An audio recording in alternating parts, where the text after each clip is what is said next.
My name's Adam, and I wanted to go over all of your 7 shapes up the fretboard in arpeggios. So we're going to start at 6, which means we're going to start on the relative minor of the key, which in this case is going to be E, which means our key is G major. The pattern, if you guys don't know, starting on 1 would be major, minor, minor, major, major, minor, and then diminished. But that's for triads. What we do for 7s is we add the 7th on top of all of them as they would be. So major 7, minor 7, minor 7, major 7. Over 5 we have a dominant shape, which I will go over. Over 6, again, we have minor, obviously, because that's a relative minor. And then 7, we have a minor 7 flat 5. So we'll start on 6, again, in E, 6 being E, and we'll play the minor shape, just like this. Nice and slow.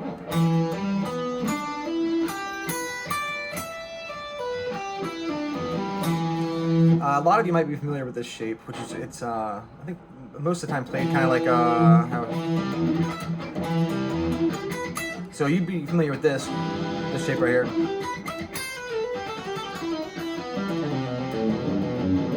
Like as it correlates to like the harmonic minor scales and stuff, the Ingve stuff. But we're gonna play it with an extra note in there, like that. I guess that hammer-on would be an extra note as well.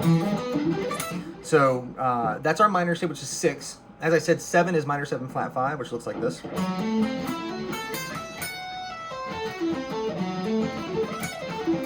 That's a cool sound, and is not that hard to play. And that shape slowly is this.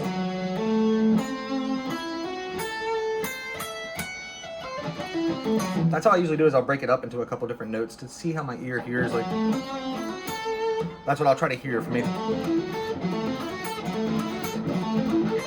If I play it smooth, it's because I've sat here and done that for hours. So there's our minor 7 flat 5 shape. You can just straight sweep these and like wait for the hammer-on to happen. Right there, you see that I'm just kind of waiting on that next string. Same thing there. Oh, I played the minor shape, but see how my right hand, I'm just waiting with that sweep. So this, now that we're going up the scale here, we finally come back. I say finally, we only gone through 2, but finally come back to 1, which is G. So we're in G major though, with the 7. The cool way to play this one is to get I think that's the cool sound to emphasize the 7 to 1. So I think that's the way I would try to play it, but you guys see what you like. So here's it slow.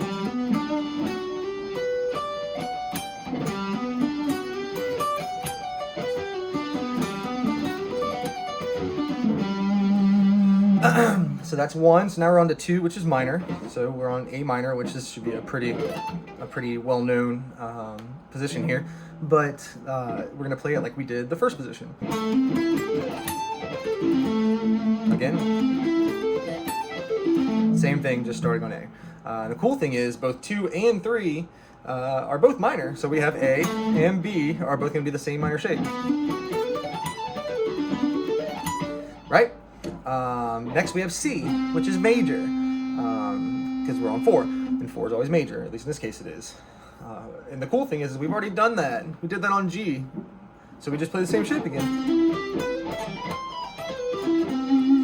Again, what I'm kind of blowing through this because if you realize the pattern being major, minor, minor, major, you're gonna play the same 2 shapes on either end, and then the same 2 shapes right after each other, like this.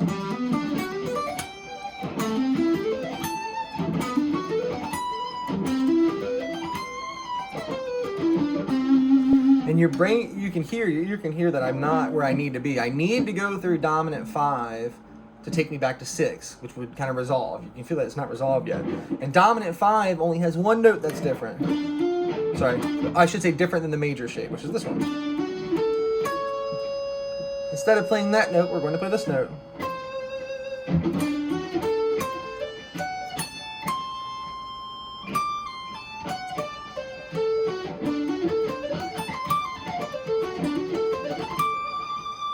And then you can hear that it wants to lead us. And we'll break further, sorry. right back to 6, which is, in this case, we're playing minor 6, which is E minor. So starting from the beginning, nice and slow.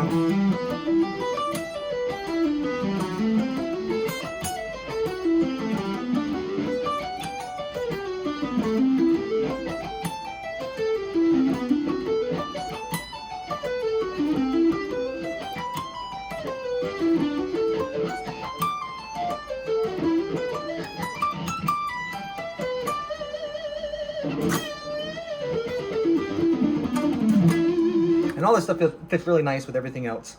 We're in E minor, right? So there's no reason not to play other E minor things along with it, depending on what scale degree you're on, obviously. So hopefully this is helpful. I'm open to any questions or anything if you guys have any for how to pick it. I've kind of given you my ideas on stuff, but hopefully you have your own. But just go by what sounds best and what feels best for you.